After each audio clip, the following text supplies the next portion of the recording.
Okay, welcome to our next mini lecture. We're just thrilled that everyone's here for the History Hootenanny.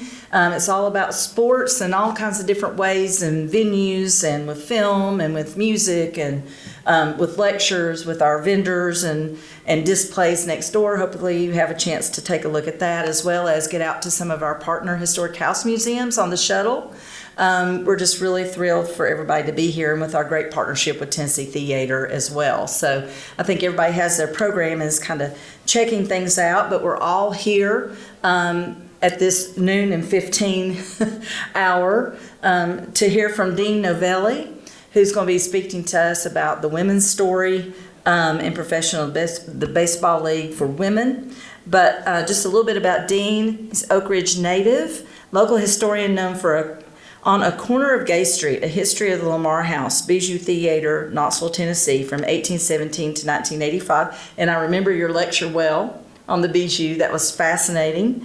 He has previously served as a docent at the Mabry Hazen House and the Blount Mansion National Historic Landmark. And I must say that I think it wasn't just being a docent there, because I think anytime you get a notion, there are lots of rabbit holes to go down and to research. So Dean is one of those people that once he suspects that there's a story there, he digs in and holds on and sees just what all he can glean from the records to kind of investigate, research, and then figure out the narrative so he can share it with us. So I think at both of those institutions, at Mabry Hazen and at Blount Mansion, he's contributed a great deal to the story there through the research, as well as to women's baseball. So I think you get a notion, just like folks in East Tennessee get notional sometimes, and you've done a great job with that. So thank you, and we're honored that you're here to share this story with us today.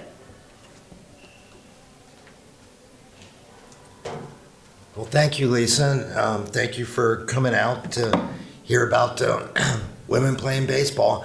Now, I don't know if you've heard of the All-American Girls Professional Baseball League. Most people, if they've heard about it, it's because of this movie, A League of Their Own, came out in 1992. It's a great movie. It's a wonderful sports movie, but I'm not going to talk about them. I'm going to talk about these people here. These are actual baseball players. This is the 1945 season. 6 teams are represented there. You see those 3 circles? Those are Tennessee women. There were 11 Tennessee women played over the course of it. Now, a couple of things about nomenclature.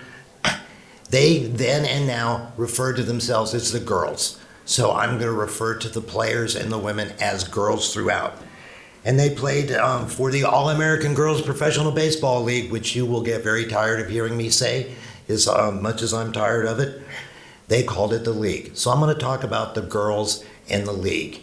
But before I do that, I got to talk about how this league came into existence, because that's actually a pretty unique thing, a unique moment in time. There were 3 things that had to happen before this league could have come into place. The first is there had to be a vibrant softball culture.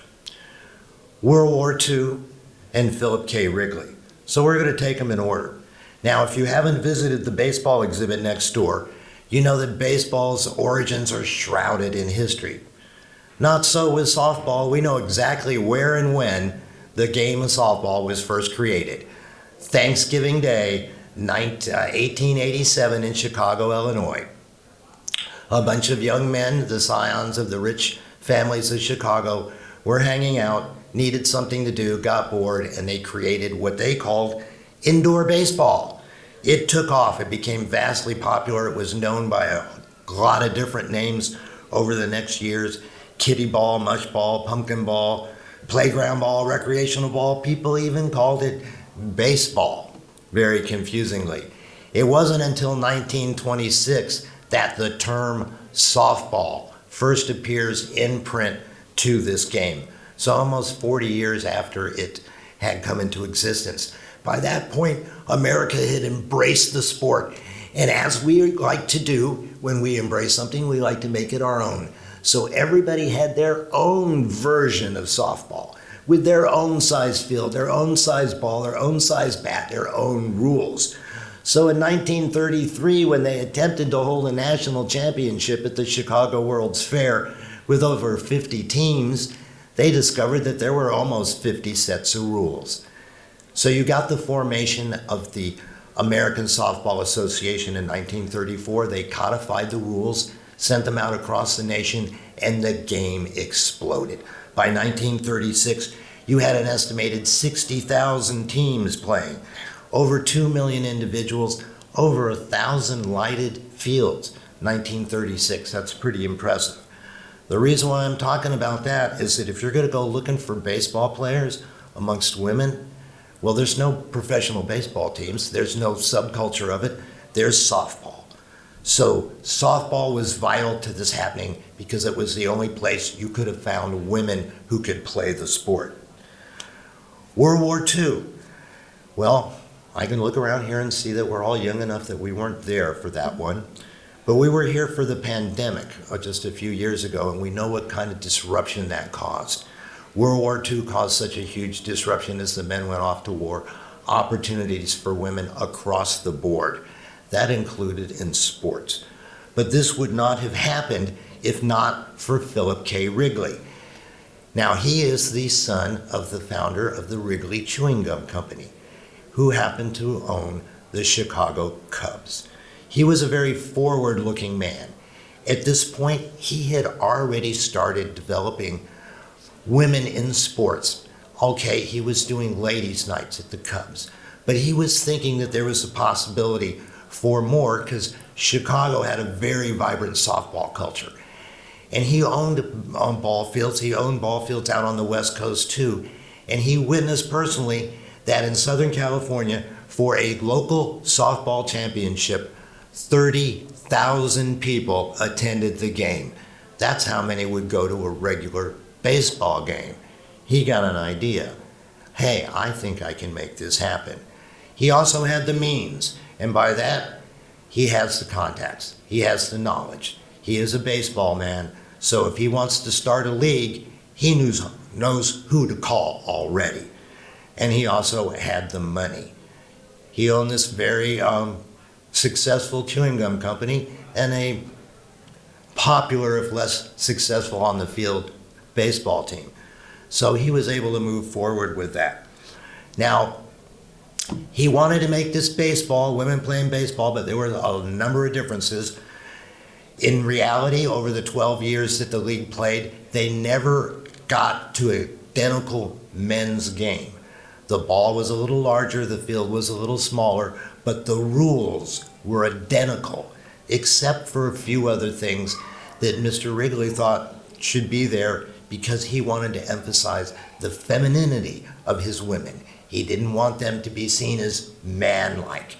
So he had a charm school, only for the first 2 years, and it is well depicted in the movie. And the reaction to it is really sort of depends. Now, we had some players from Tennessee. They were adult women. They were 25, 27, one of them was even 29 years old. They're out in the world living their life already, so it's not likely that charm school would help them that much. But then consider Cartha Doyle or Mary Nesbitt, who were both 17 and 18 when they went out into the world for the first time. Charm school benefited them. Then there was the rules of conduct, rules that men would never put up with, curfews, dress codes, on and off the field. They had to wear makeup. They had to never wear shorts or slacks in public. And they also had to have all of their social engagements approved, which meant if a fan wanted to ask them out on a date, they had to get permission. Who do they get their permission from? The team chaperone, something you would never see in a men's club either. Once again, the chaperones were an essential part of this vision. Many of these women were quite young. They were teenagers going away from home for the first time who are mixed in with more experienced women who are out there already living life. So the chaperones helped keep things under control. But perhaps the most unusual aspect, the most talked about, would be the uniforms. They played in dresses. It's a tunic-style dress with a flared skirt. They had cover-up shorts, they had athletic socks, knee-highs, and a baseball cap. Rather attractive looking uniform. This is actual players modeling these uniforms before the season began. You'll notice the logo on the front of their chest says AAGSBL, All-American Girls Softball League. This title did not last. Over the course of the 12 years, they changed the name about 4 or 5 times, and everybody just settled on the All-American Girls Professional Baseball League. Now, here's a comparison to what Wrigley wanted them to play in and what the women were playing softball in Chicago. You can look at it and you can think, which one of these would I rather play in? Well, when you're batting, it doesn't make much difference. That skirt flares out. It's not going to interfere. The pitchers objected because they were still pitching sidearm, and it would actually interfere with their pitching stroke. A number of them would pin the skirt. But it's when you're running the bases that we get into the problem. You can see here, you're totally exposed. Does this woman look like she's having fun? Many of these base runners had large abrasions on their upper thighs the whole season. They called them raspberries. They basically were an open wound. So to summarize the league, it lasted for 12 seasons, 1943 to 1954.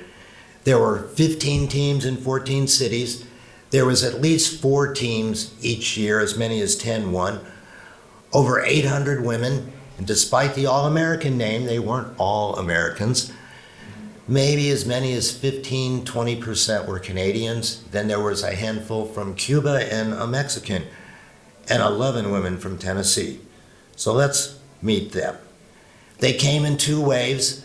1943, the first year, there were 7 players came up. Then between 45 and 47, another 4. Mixed reactions. Some played for a year or less and were done. Some played for a couple of years. Some made a career out of it. Lasted 8-9 years. To give you we'll talk a little bit about that at the end. So let's meet the players. They came from 3 areas: Chattanooga, Nashville, and Knoxville. Chattanooga sent 5 players up, and 4 of them actually played on the same team that first year, the Racine Bells.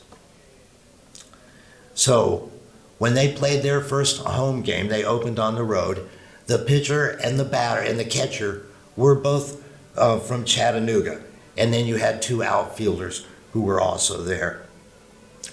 The Chattanooga Battery, or the Chattanooga Choo-Choos, as these women came to be known, were dominant. Irene Hickson and Mary Nesbitt just dominated that season. Mary was the pitcher, dominated in the championship.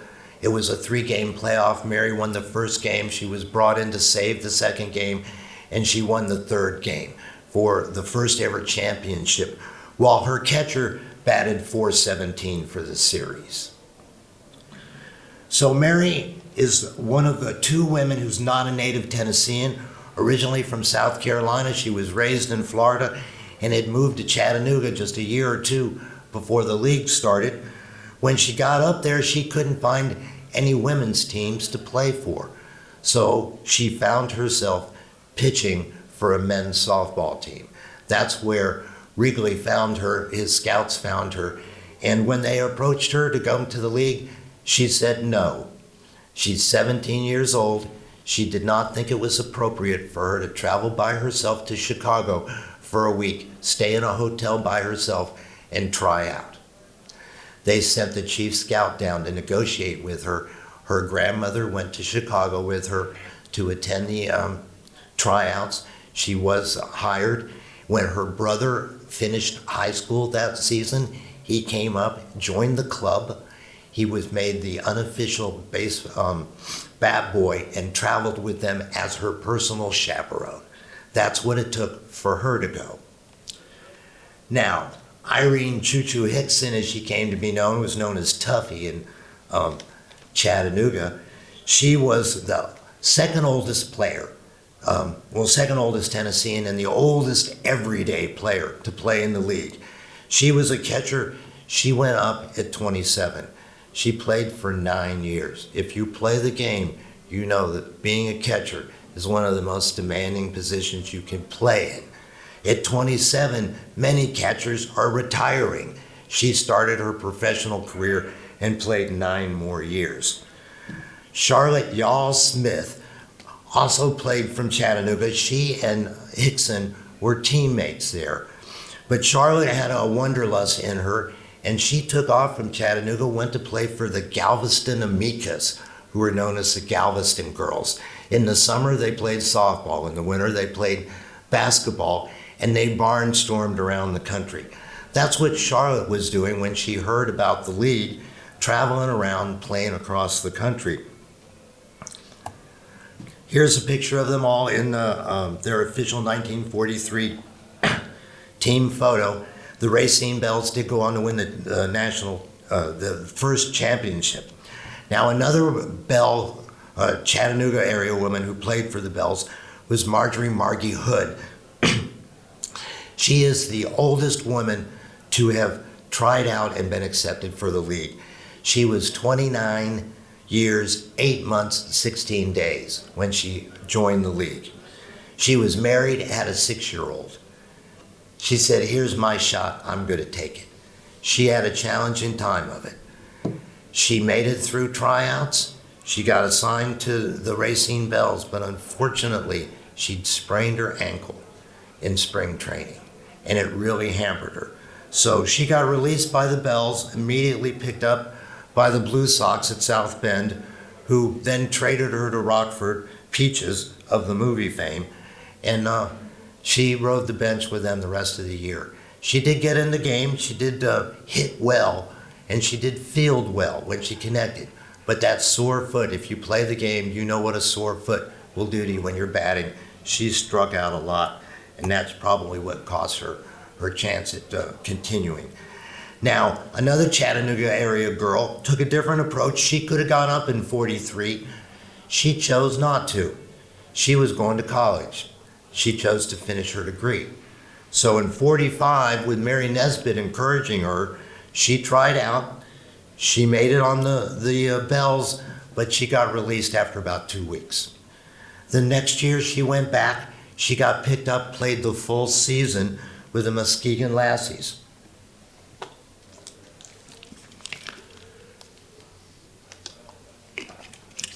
She came back the next year, went through spring training, but did not get picked up and got released. At the end of it, this is what she had to say: "I just didn't want it bad enough." She went on to have a career as a medical technologist, lived in the Chattanooga area. Here she is in her team photo. Nashville area players, we got 3 of them. 2 of them, not surprisingly, were teammates. They were on a city championship team that played for the state championship. But they were competitors in the league. So Lily Bird Dog Jackson, she played 3 seasons, didn't get a lot of playing time her first year, but then she had a regular outfield position the next 2 years before she decided to move on to Chicago to play in the Metropolitan League there.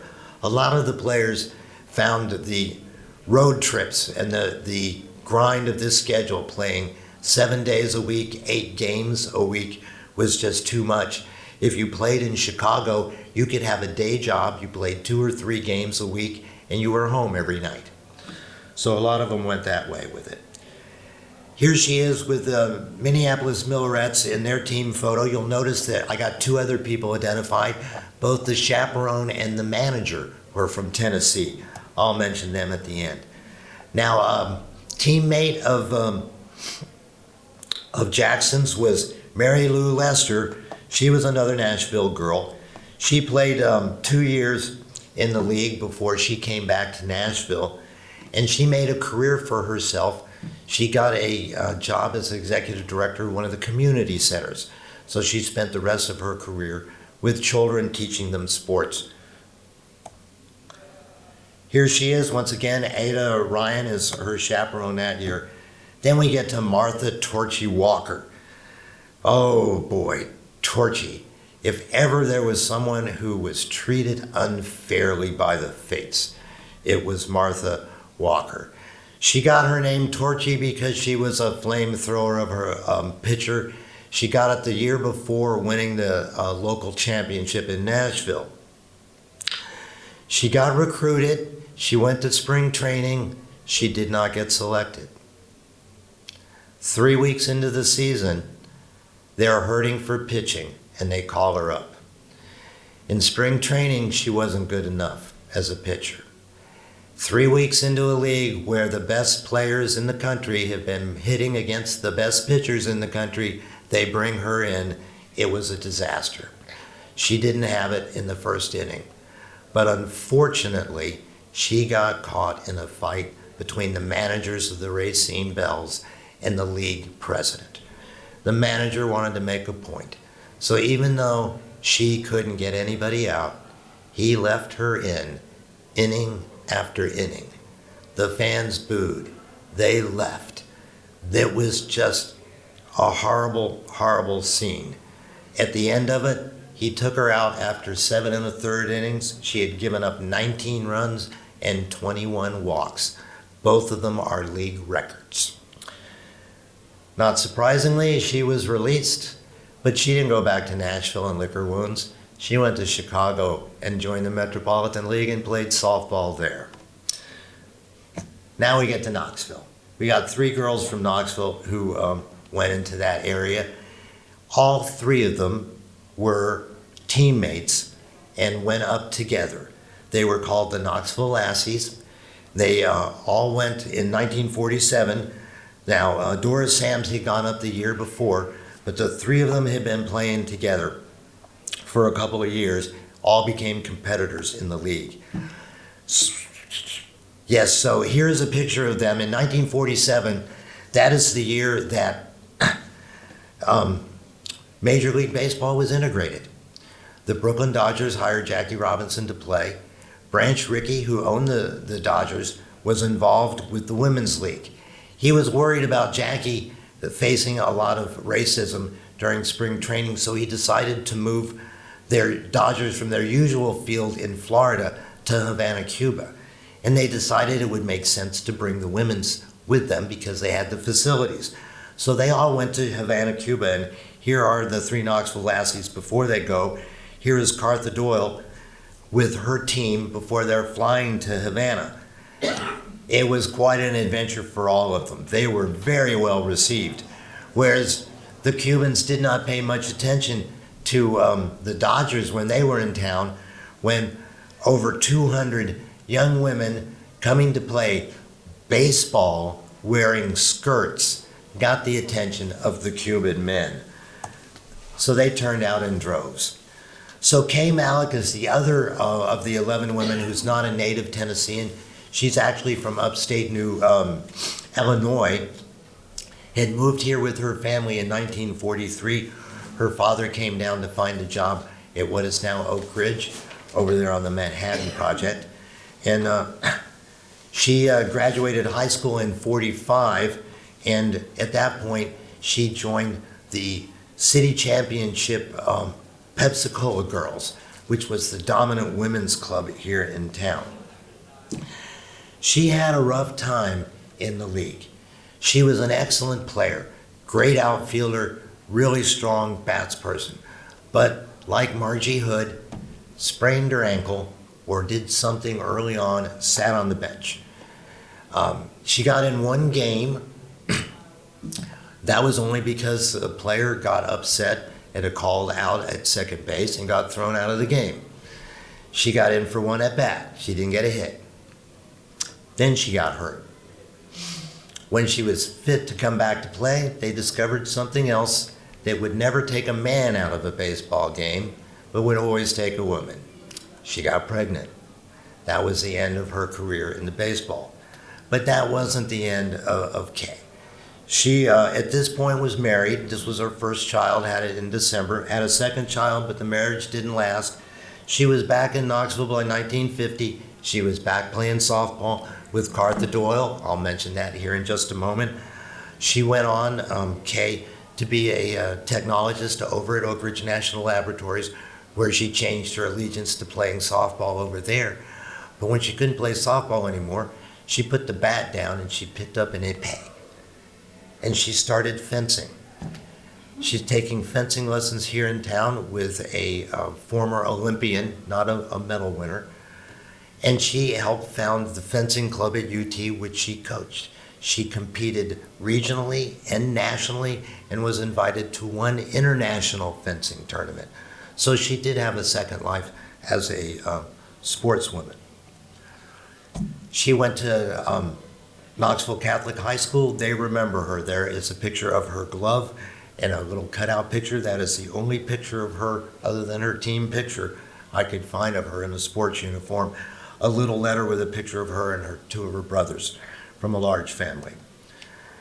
Doris Sammy Sams, where Martha Torchy Walker had 9 days in the league, set 2 records that you don't want for being the worst pitcher there ever was. Doris Sams goes the other way. If you ask me, she's the greatest of all time of a women baseball or softball player. She was a natural athlete, was recognized at an early age. She's 11 and she's playing multiple sports. She had just been crowned the city marbles champion. She took all the marbles away from all the boys in town. None of them would play with her anymore, so what's she gonna do? Well, she's gonna go play baseball with her 2 other older brothers. Her father was also a baseball player, an amateur catcher, and her grandfather was a professional semi-pro pitcher. Taught her how to pitch. Gonna come back to that in a moment. She made her debut at 11, 1938, playing in a women's recreational league. They went up against the Goodall girls, which up to that time had been the reigning city championships. They did not know what to do with little Miss Sams. She won that game, and it was the last time the Goodall girls won the city championship. The Pepsi-Cola girls, behind the pitching of Doris Sams, won the championship for the next 6 out of 7 years. The one they didn't win was in 42, when they didn't hold it because of the war. So she was quite popular. She went up in 1946, she got recruited, went to play for the Muskegon Lassies, where in 1947, her sophomore year, she had a career year. They had changed the pitching rules so that you could sling sidearm. Her grandfather taught her how to pitch sidearm. Most of the women in this league had been seeing underhand or overhand pitching. They'd never seen that ball come from up somewhere up here behind their left ear and come straight at their head. Didn't know what to do with it. She went 11-4. She had an earned run average of .93, less than a run a game. She was in August 12th, just a couple of days ago, threw a perfect game. 27 up, 27 down, nobody reached base. It's a story right there in and of itself. Naturally, she did not win the pitching championship because at 11-4 she didn't have 20 decisions. But she was selected as a pitcher as an all-star.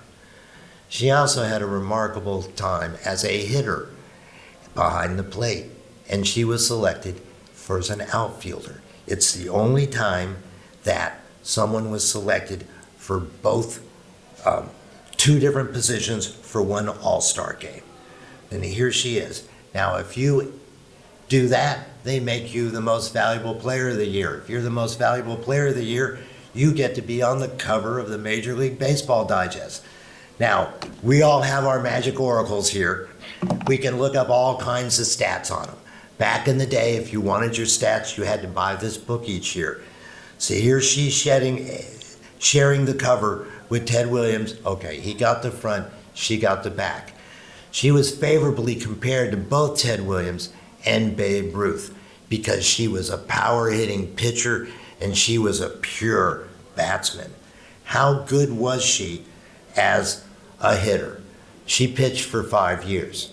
When she pitched, she batted .285. It's respectable. It's not great, but it's respectable. When she just played the outfield, her batting average jumped to over .310. If she had just been a pure hitter, there is no telling what kind of numbers she would have put up, which is why she was compared to Ted Williams. And then being a 2-position player, the Babe Ruth is a natural. I got to point this picture out. Look at those glasses she's wearing. I love those glasses. My mother had a pair like that. Now, I also want to point out the woman sitting to her right, well, pardon me, her left. That pretty smiling little girl with those pigtails right there. She was signed when she was 14 years old. She turned 15 on opening day. Her name is Dorothy Schroeder. She is the only woman in the league who played all 12 years. So at this point, she's been playing 11 years in the league. She is the only one who technically qualifies to get in the Baseball Hall of Fame because it requires 12 years of service. This is perhaps my favorite person amongst these women, Cartha Ducky Doyle. Cartha Doyle Childress, if you recognize the Doyle name, she is from that lineage of the Doyles. They were a very prominent family. They still are. Her grandfather was Charter Doyle, who was on the county commission. Her great uncle would have been his brother, Big Pete Doyle. They ran South Knoxville for most of the 20th century. So her dad was a baseball player, as were many of her uncles. At one point in time, there was a local club that the entire infield were just Doyle men related to each other. And when their cousin pitched, the entire infield and the pitcher, 6 out of the 9 players on the team were Doyles. So she came from a distinguished lineage. Very popular. Her cousin is Mildred Doyle, which you might know the name. She was superintendent of Knox County Schools for a long time. But before she did that, she was a ball player. And that's all Mildred wanted to do, was play ball. And she played with Cartha. She was on the team with Cartha when she came up. So she went up at the age of 14. She got recruited to the Rockford Peaches, that same team from the movie. Here she is in her team photo. Now, she played 1 year, but she's 17 years old. Look at her. You see her up there in that white T-shirt. Look at that fresh young face. Those 2 women in their uniforms with the sodas in their hands. Well, the one with the pigtails and no hat, she's an all-star player. She would be on the list of the chosen 9 from this league, along with Dora Sams. Both of those women had been in the league for 4 years. They're in their early 20s. Look at the contrast in the ages and experience. It just was a little too much for Cartha at the time, too far away from home.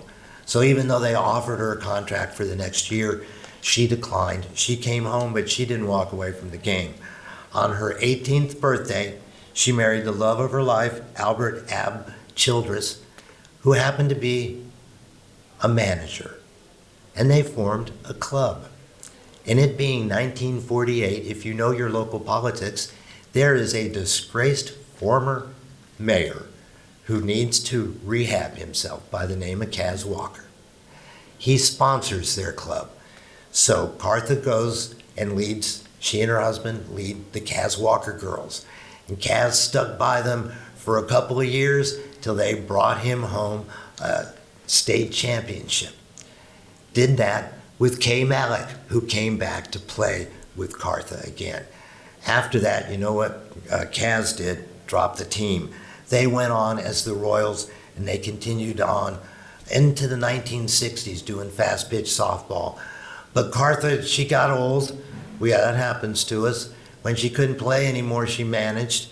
But she didn't like managing. There's a simple reason for that.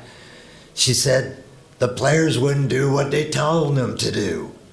Well, there's one position on the field where if you tell a player to do something, they have to do it. That's the umpire.